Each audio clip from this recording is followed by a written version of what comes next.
You're watching the 2024 SCAC Fall Media Days. Today, we're taking a dive into the Colorado College volleyball program. The Tigers will once again be led as they head into the season under the guidance of head coach Sharon Dingman, along with leadership from sophomore libero Meghan Gannon. Coach, Meg, thanks so much for joining us today. Thanks for having us, Russell. Coach, we'll open things up with you now heading into your fourth season as the head coach of the Tigers volleyball program and your 39th preseason, first day of practice as we get prepared. I'm interested in what you love so much about preseason. What makes this time of the year so special? You know, how excited you'd be back with this group, and what are you looking forward to learning about this new team as you start a new chapter in the CC volleyball program? I think specifically for this group, I'm super excited because our spring season was the best spring that we've had since I've been at Colorado College, just as far as their understanding of what every day needs to be like for them in the gym. And then certainly, obviously at Colorado College academically, but more volleyball specific. I'm just excited to see what carryover and transfer there is from our spring training to now. You know, and I think about, wow, 39 years I've had first days. But you know, the greatest thing is every team is different. So every first day is different. While the drills might look the same and the team meeting might sound the same, there's still a difference because every team has been different in those 39 years. So that again is just super energizing for us. And Russell, I love to be in the gym. It is my happy place. It is my everything that I do. I want to be in the gym. So during training camp, when I can be in there for 4 to 5 to 6 hours with them, those are the best days ever for me because that's what I want to be doing. I want to be helping them grow as volleyball players. So I'm very excited about this training camp. Meg, you arrived at the Springs last season and made an immediate impact on the floor with this Tigers team, tied for a team high in terms of sets played with 113.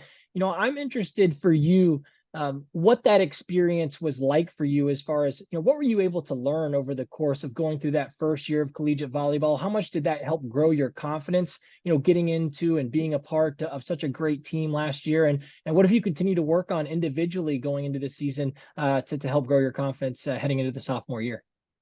Yeah, I mean, I definitely learned a lot from last season with like being young on the team with a bunch of like amazing upperclassmen and like my class being so big, and we really like connected immediately, and like having the support of all my teammates was just, it made things so much easier and made things easier for me to be able to share my voice and like do what I can do and work as hard as I can to help our team do the best as that we can be. And I mean, it's just having that team support and coach support as well.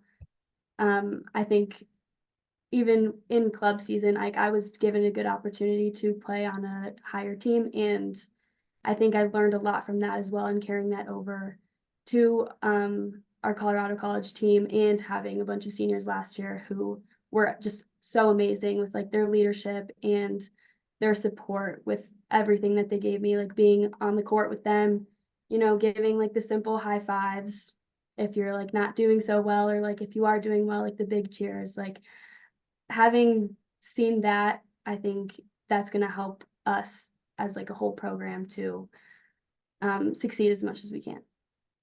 You know, Coach, one of the things that we talked about going into last season was, you know, having that great senior leadership group allowed for some of these younger, big, you know, underclassmen in the group that you brought in to have that playing time, you know, hearing from Meg and them culture, you know, supporting a culture that allowed them to be themselves and grow as players. And because of that, you got a lot of experience from underclassmen. You look at your roster again this year, 9 underclassmen on the group this year. You had a couple of freshmen, Meg being one, and then Brooke Brilliant also played a ton of sets for you in her first year. And so I'm interested from a coach's perspective and that challenge of taking players who, you know, they're just trying to learn the game and now sort of take that next step. And for those who maybe played some, but will fill up in bigger roles this year with some of those seniors graduating, how do you kind of help your athletes sort of take that next step and fill those roles that they'll be asked to take going into the year? I think it's really important just to let them figure out how they're going to lead. Now, you help grow that, you help develop it, but they need to lead in their own style. So we're not going to see Izzy on the floor, and no one on our team is going to lead like Izzy led us last year, and that's fine. They'll figure it out. You know, we have high expectations of Megan's leadership, and we allowed her to do some of that this spring. And then to watch her grow and develop in that leadership role was really fun. I think the other thing too is just historically at Colorado College, you know, when I started with Georgia Mullins and Bella Vasquez, it's expected here that it doesn't matter if you're a first year, second year, third year, you have a voice, and it is expected that you use your voice. And so for them to just be able to take that now into their second year or third year, it's a really pretty easy transition from a leadership, from a locker room. You know, I always talk about locker room championships are won in locker rooms.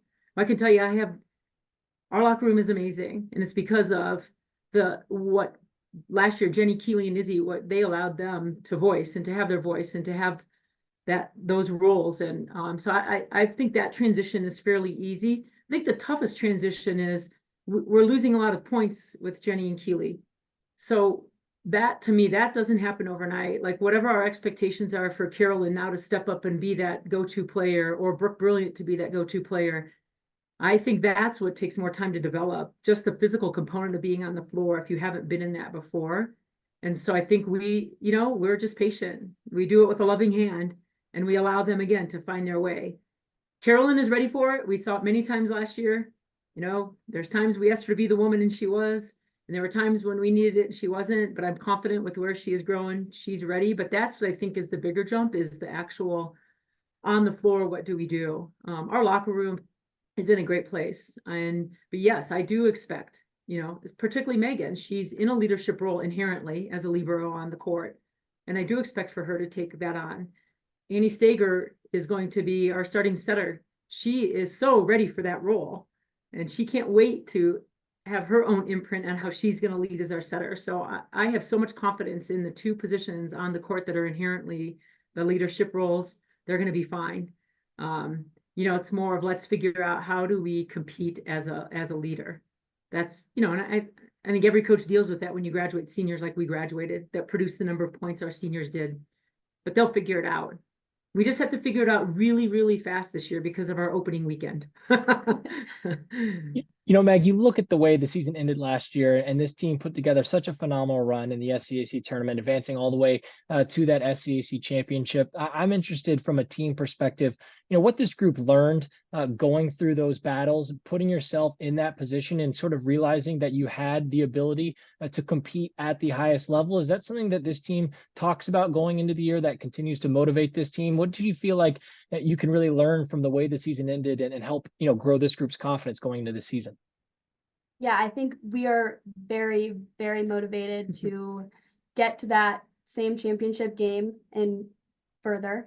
And I think we talked about it a lot last year during spring, and like how the season ended, and we were a little bit bummed that we didn't make the tournament, but I think definitely spirits are not lost. We are very excited to get back in the gym and see what we've all done this summer, because we had accountability groups this summer, which kept us very connected with everybody sending in just whatever they did, what workout they did, how often they were in the gym, and like just simple little updates of like, oh, like I went on this hike and this is the view that I had, or I'm out of town and this is what I saw, like stuff like that, which I think also helped us connect more with the freshman class, and I think they got to see a little bit of how close that we are as a team. And I think spring season really helped us last year with that, because like one of our goals was to be united and to grow more as a team without our 3 seniors that we had last year. And I think spring season really, like, we were always together. We were always in the gym or outside of the gym hanging out.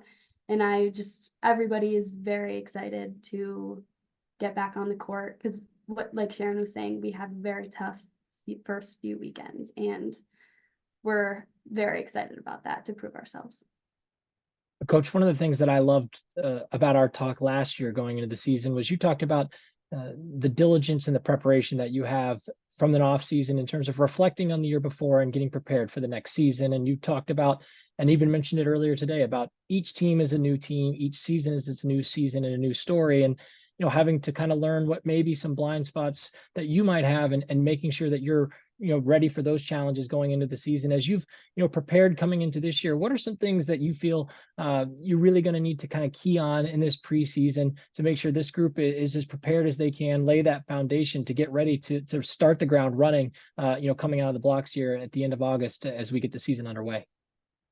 Yeah, I love that you talk about blind spots, because that is one thing that I am constantly aware of with myself, because I've been doing this for 39 years. It's easy to create blind spots in a way that you just assume.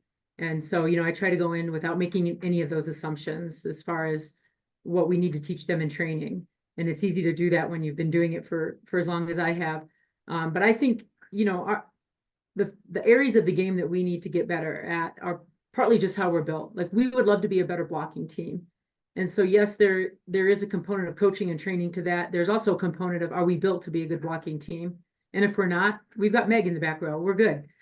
So I just think, so as we analyze that, yes, we know the areas where we need to get better. Do we have the capabilities to do that?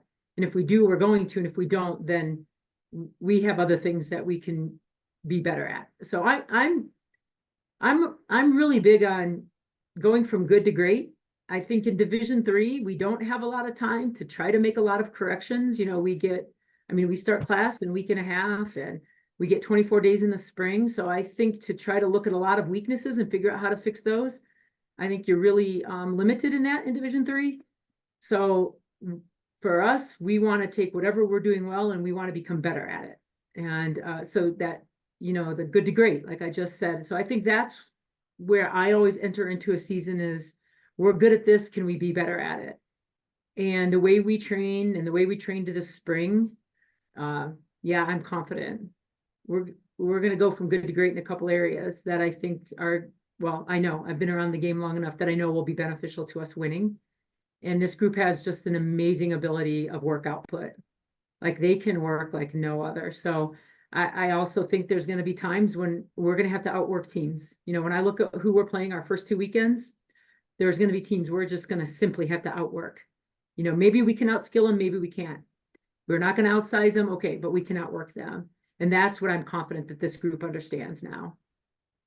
Meg, as we wrap up with you, when you've had some conversations with some of your teammates and other leaders on this team about some of the goals and expectations going into this 2024 campaign, what have those conversations looked like? And ultimately, what is going to be key in accomplishing those heading into the year? Yeah, I think Sharon touched on it a little bit. We talked a lot about the being like good to great concept. And I think during spring season, we really brought it all. And with the minimal practices that we had, we really just put all of our effort into all of that, which is definitely going to carry over to this season. And starting off very strong, we have high expectations for going into our first practice, and making sure that, and everybody over the summer was putting in the work and getting in the gym as much as we could. And I think that's really going to help with, the success of our whole season. And Coach, finally, as we wrap up with you, in our arena in sports, success can be defined in so many different variables, so many different metrics. And obviously there's black and white metrics with wins and losses and statistics and those types of things, but so many other successes that happen, outside of the lines of our competitive playing field. So, when you talk about success with your team and your program, what is that message that you try and deliver? How do you try to define success? And ultimately, this season looks successful for you if what plays out over the course of 2024? I have a really hard time not looking at those black and white issues, the wins and the losses and the statistics. But I think, again, we have a good understanding of if we're giving every day what we can give on that day, and that can change from a Monday to a Tuesday to a Wednesday, then that's successful, because that's really all we can ask, is to just whatever we have that day, we just need to give it. And there is success in that. And me as a coach, there is so much success that I like to see in there off the court, to listen to them talk about internships that they just got hired for, or what internships they did last summer. And again, with the academic rigor that we have at Colorado College, there's so many opportunities to, they're evaluated on everything they do, and they're evaluated at a really fast pace at Colorado College because of the block plan. So I think, again, that those opportunities to see success, celebrate their success, to me, it goes far off the court. But in the end, I think this group is going to define themselves probably on the wins and losses. They're pretty motivated. We got together last year to watch the NCAA tournament draw because I was pretty certain we were in the tournament. And when that didn't happen, the way they walked out of that room, I knew something was different. Instantly, something was different about this group. So while that disappointment hit hard and deep and still does, there's so much success from that failure. And I saw it all spring. Colorado College head volleyball coach Sharon Dingman, along with leadership from sophomore libero Meghan Gannon. The Tigers will open up the 2024 campaign on August 30th when they take on Millikan. Coach Meg, thanks so much for your time today, and best of luck as you head into the year. Thank you. Thanks for having us.